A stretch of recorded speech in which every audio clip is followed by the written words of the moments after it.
Dati 4 lang yung diamonds ko. Pero ngayon, umabot na ng almost 1 million diamonds at halos nabili ko na lahat ng skin.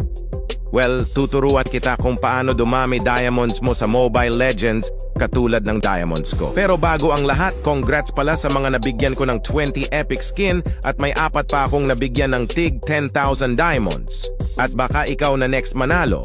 Ang gagawin mo lang, like and share at huwag kalimutan mag-follow at panoorin mo hanggang dulo. Well, let's start. Tuturuan kita kung paano ko nakuha yung ganun karaming diamonds. Well, ito palang ginagamit ko ay nagkakaroon ako ng diamonds dahil lang sa paglalakad. Yes, sa paglalakad lang. Una, pumunta ka sa profile ko at may makikita ka ng link. Pindutin mo yung link at accept invite mo. Sabay download mo.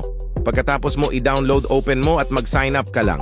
At kung nakikita nyo nakapaglakad ako ng 175 ngayon, so ibig sabihin meron akong 175 diamonds sa ML. At kung nakikita nyo nakapaglakad ako ng 20,000 noong September 17, so meron akong 20,000 diamonds.